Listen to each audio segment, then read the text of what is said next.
பரம்பரைனா என்ன அர்த்தம்? பரம்பரைனா நம்மளுடைய முன்னோர்களை குறிக்கிற ஒரு பொருள் தான் பரம்பரை அப்படிங்கிறது என்னோட புரிதல். நம்மளோட அப்பா, அப்பாவோட அப்பா, அவங்களுடைய அப்பா, 7 தலைமுறையா? அது எக்ஸாக்டா எனக்கு தெரியல மேடம். எனக்கு தெரிஞ்ச வரைக்கும் நான் என்ன சொல்றேன்னா, நம்மளுடைய பரம்பரைனா நம்மளோட முன்னோர்களை குறிக்கக்கூடிய ஒரு சொல் அப்படிங்கறது எனக்கு தெரியும். எனக்கு தெரியும். அவர் கொஞ்சம் கரெக்டா பக்கத்துல வர்றாரு. 7 தலைமுறையா அப்படின்னு கேக்குறாரு. இப்போ உங்களுக்கு நான் சொல்றேன். நான் முதல் தலைமுறை, தந்தை தாய் 2ஆம் தலைமுறை, பாட்டன் பாட்டி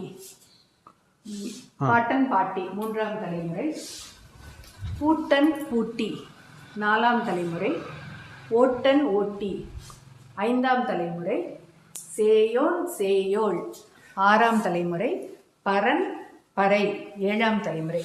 7வது தலைமுறையை சேர்ந்த பரன்கிற தாத்தாவும் பறைங்கிற பாட்டியும் சேர்ந்தது தான் பரன் பறை. அது மருவி இன்னைக்கு பரம்பரை ஆயிடுச்சு. 7 தலைமுறையை சேர்ந்தது தான் பரம்பரைங்கிறது அந்த சொல்ல வந்தது தான்.